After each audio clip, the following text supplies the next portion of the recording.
So I guess I'll talk about some of my stories Please tell too. me. So for me, kind of similar to you. I actually remember the date that I got my period too. I was 11. It was December 22nd. Oh, wow. And I remember the first one, it was a Christmas dinner like that weekend that we had at Auntie Pat's house. So Ah! it's just funny that you said that because I'm like, oh my gosh, that's so, just being in the same circle when that was happening. But I mean, mine was fine for years. It was actually, no, I take that back. It was always kind of heavy. It was Yeah. actually, and I didn't think about it until we're talking about it now. It was always kind of heavy. But I remember in college, it was just so bad. And one day I woke up in so much pain, and my mom lived in the same town. I called her, like, I need to go to the hospital. Like, something is wrong. I don't know what it is, but something's wrong. And going to Huntsville Hospital and them saying they did like a pelvic. That was my first pelvic ultrasound. I'm like, oh my gosh. That's so Terrifying. nerve-wracking. Yeah, that thing is intimidating. And I'm saying, you probably just haven't had a cyst rupture and it's normal and you'll be fine. That happened to me too. Oh my goodness, Shereen, that's crazy. Okay, go on. Tell me. Same life, right? So Yeah. that happened. And I remember going back, like, okay. So I went to the OB in town and they put me on birth control. And same thing. My mom was like, I really don't, you're going to go on birth control because we are raised in very conservative households, right? And they're like, we Yeah. don't think you need to. And it was like, nah, I'm doing it. Like anything that can help my pain, because no one can experience that kind of pain unless you go through it, you won't know. So I did that. And I was on birth control for a little bit. And then one day I just said, a few years later, I said, I'm going to just come off and see how it goes. And things were fine for years, which was great. That's So, beautiful. a few years ago, maybe about 3, 4 years ago, and I remember this day so vividly. I had been in some pain. We were in a meeting at work. And I still remember like sitting on this couch and I was like near tears. And you know how you've got like your work friends. And I had someone text me like, I don't like the way that you look right now. Are you okay? And I just got to the point where I'm like, I have to go to the ER like now. Because Yeah. something is, I don't know what's wrong, but there's just no way I should be in this much pain. And kind of like what you were saying with your mom, I remember driving, like, should I even be driving right now? Because I am like dying. Yeah. It Yeah. was horrible. And I go and I'm crying and they're like, on a scale of 1 to 10, I'm like, it's a 10, like it's so bad. And they ran all these tests and the same thing, you had a cyst that ruptured, a large cyst that ruptured because they did all these scans and everything. And my blood pressure like shot through the roof. It was insane. But, I went to a new OB. And she looked at the scans and she said, so I think what's going on, because, they can't officially diagnose you unless they do the surgery. So she's, I think what's going on is you have endometriosis. I'm like, oh my gosh. Because I remember someone from my childhood having it and always hearing she could never have kids. And Yeah. she always had like the most painful periods in the world. I'm like, oh my gosh, I'm never going to be able to do anything in life. And I cried when I got home. I'm just like, my life is ruined, which is insane because one, that doesn't ruin your life. There are other ways to to conceive there if you want to have a family. But also there was just so much I didn't know about it, so many misconceptions I had. So she put me back on birth control. She said, we'll just do this and it'll be fine. And I said, okay. So I'm back on the pill. And then I'm still having some pain, kind of like you said. So I found a specialist in town. And I said, okay, let me go to him. I went to him. He did 5 million tests on me. I can't even remember the name of all the tests that I've had during my life at this point, because just so many with them trying to diagnose you, right? And then he said to me, no, at first he put me on a patch where I was wearing it 24/7, which I hated. I did not Yeah. enjoy that because the whole thing is we're going to try to stop your periods, but I feel like you should have them. That's Yeah. me not in the medical field saying what I think. I just feel like there's a reason that your body goes through certain processes. So, I mean, I was still in pain and he did more tests and he said, who told you you have endometriosis? I'm just not impressed. I'm like, oh, I guess I don't have endometriosis, right? Yeah. And there were just more things. And then after I was like, okay, I just cannot keep taking off of work to go get all these scans and these tests and these MRIs. It was just a lot. and it's exhausting. And at that point, I was starting to kind of feel okay again. So I said, you know what? He doesn't think I have endometriosis. I'm just going to let it go. I'm fine. So my birth control ran out from him. I was on the pill now. Yeah. And I was fine for a long time until I wasn't, right? I guess I did That's need what it. happens. Right. So then I'm like, okay, what's going on? So I go to this new doctor and I said, you know what? I'm going to make sure I look up a specialist. I'm going to look at a lot of her reviews. I'm going to see what people are saying and like what she does on a day-to-day basis. I felt really good about her. So I went to her. She did more scans and tests and she's like, girl, you definitely look like you have endometriosis. I don't know who told you that, right? Yeah. Okay, so I do. So I'm like, crap, all this time I haven't been taking. And you know what? It's funny. You know Janelle Howell. Yeah. She's a pelvic PT. And actually, I was on her page one day and something that she said made me say, I need to go back to the doctor. Because she said, you know, even if you think you're fine, if you know that something's wrong, if there's something slightly off, birth control is just a band-aid. Like Yeah. it's not gonna cure whatever is wrong with you. It's not really gonna help you. I'm like, I need to go back and find out what's going on because something's going on. Yeah. So she did a pelvic again. And they said, you know, we see a fibroid, but it's small. And I've been told that before, like, oh, there's a fibroid or two, but that's normal. Most women have fibroids, and it's small. We're not really worried about that. There are two cysts in your back, like towards your back. One is 5 centimeters, and another one is 3. And she said we could go on birth control and see how you feel, and then if you're not noticing a difference, then you know, we'll do the surgery, or you could do the surgery. And I said, you know what? I just want to do the surgery because I'm tired. I'm tired of being in these doctor's offices and having these tests. So I scheduled the surgery. It's supposed to be, and correct me on how I'm saying this, a laparoscopy. Yeah, laparoscopic. Yeah. Laparoscopic, thank you. So she's doing that, which is just like this tube that goes in to like remove the cyst and any tissue that she sees. And she went in and I was supposed to be out for like an hour and a half, right? So I wake up in the hospital and I'm like, oh, how long has it been? And my mom had come to pick me up. She's like, girl, you've been here for hours. like hours. It's been like 4 or 5 hours. And I'm just feeling like I feel different than I feel like I should feel. So they had to, she went in and she saw this fibroid in the front of my uterus. She said that thing was just flopping around. It was 12 or 13 centimeters. Oh my goodness. No one has ever told me I have a fibroid to worry about. And you know what? Because I have this stat here too. Well, of course, Black women are hit the hardest when it comes to fibroids. Yes. That's according to the University of Michigan, but you see it a lot of places too.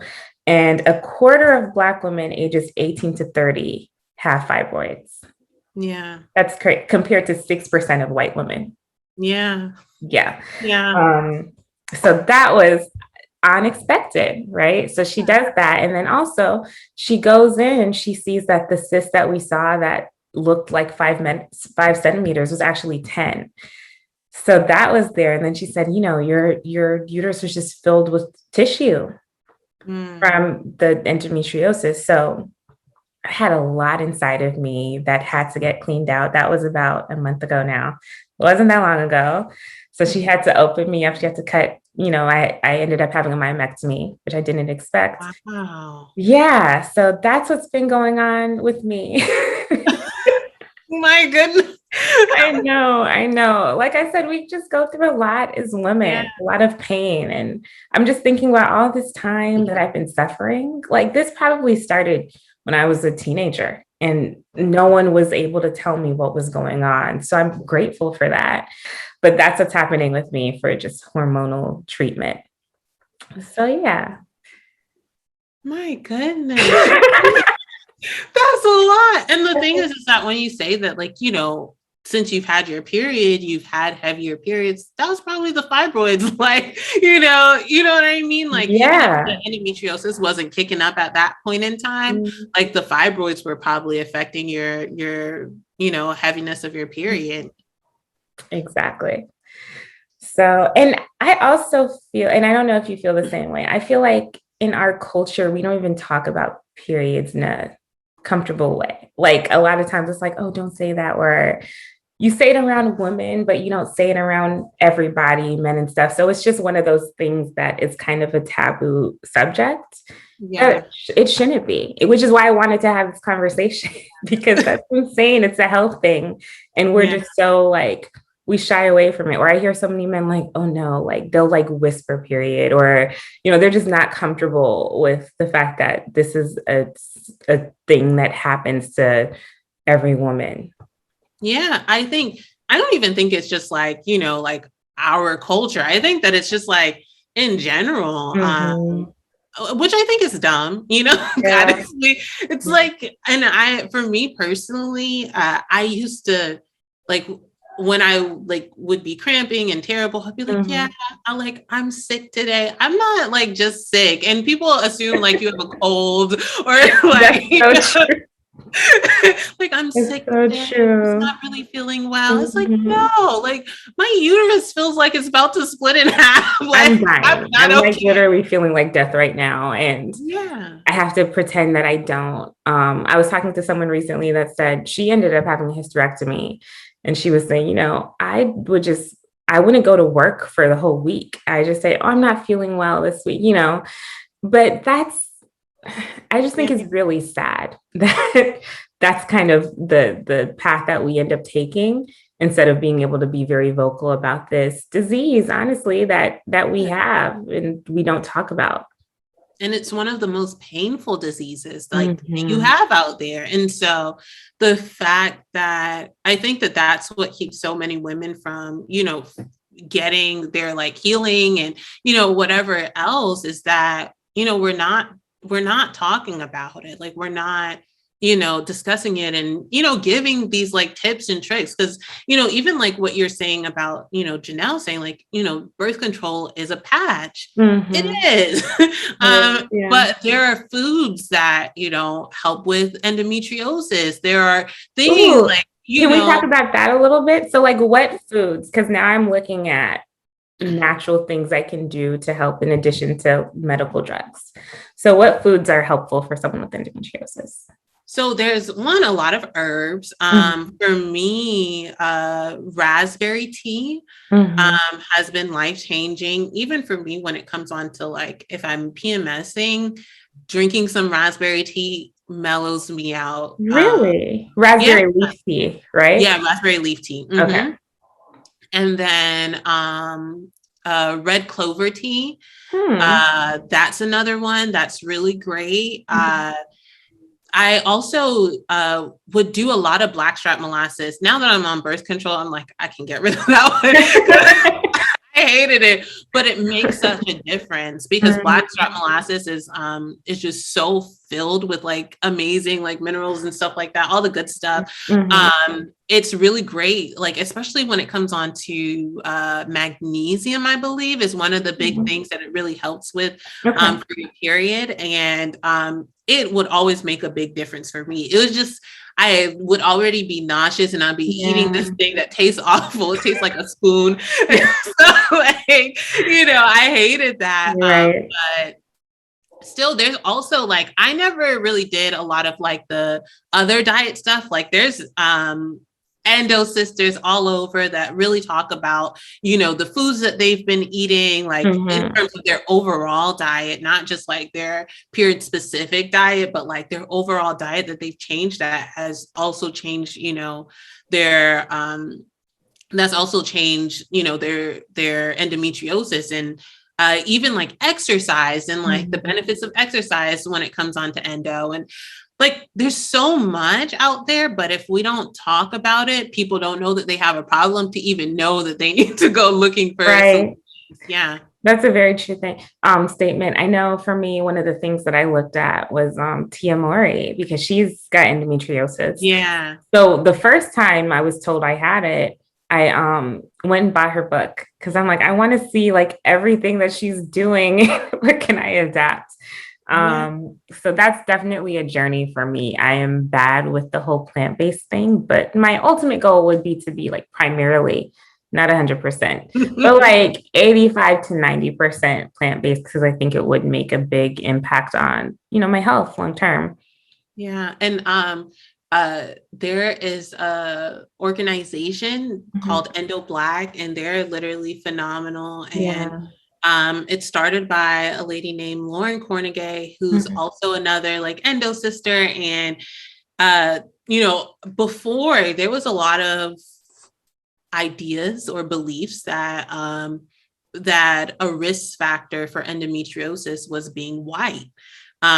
Really? Yeah, and so you can still sometimes on websites, sometimes like hospital websites will like even still say that like one of the risk factors is being a white woman. Hmm. And as Black women, that makes us, underdiagnosed because people are looking, they're going, the doctors are going through this checklist. Well, she's not a Mm. white woman. That makes it less likely for her. Mhm. So they've done a lot of work in terms of getting that out of literature as a whole. Wow. To help with us getting better diagnoses. And so like she's doing amazing work. And through her, like I was able to find an amazing like endo tribe. And so I always like shouting her out whenever I talk about Yeah. endometriosis and Yeah. I'll all tag the her work. page. Yeah, Yeah. that's awesome. And you know what, you said that, and it made me think about some research that's being done at Yale Medicine. So Yale is doing research around a lab test that can be like a blood test to detect endometriosis, which I think is so awesome because I mean, I feel like every physician I've been to personally has said, well, we won't be able to officially diagnose you, but we think this is what it could be. So being able to get that official diagnosis without having to go through surgery, if you're not in that much pain, would be amazing. Yeah. And even for me, I think, I don't know. For me, I was clinically diagnosed. So I wasn't officially, I didn't go through surgery. Mm-hmm. For me, I was like, let me try out birth control. Yeah. Let me try out the other things before I go get surgery. Because it's also like they come back, the endometriosis, it reoccurs. It helps a lot of people, but then it comes back. Mm-hmm. For me, I was like, they offered surgery. I was like, I don't think I want that right now. Yeah. I'm in school. I don't really have time to take off like that. But I barely down, have yeah. time to come to the doctor. Yeah.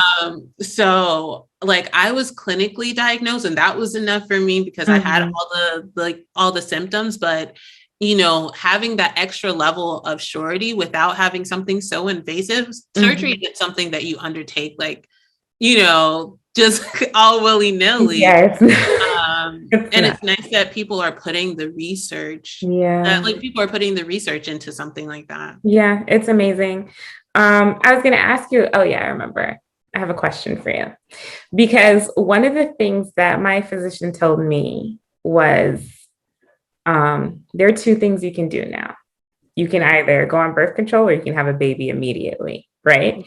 And I see that a lot with just when you're looking up endometriosis and they talk about pregnancy being one of the ways that helps to at least temporarily resolve it.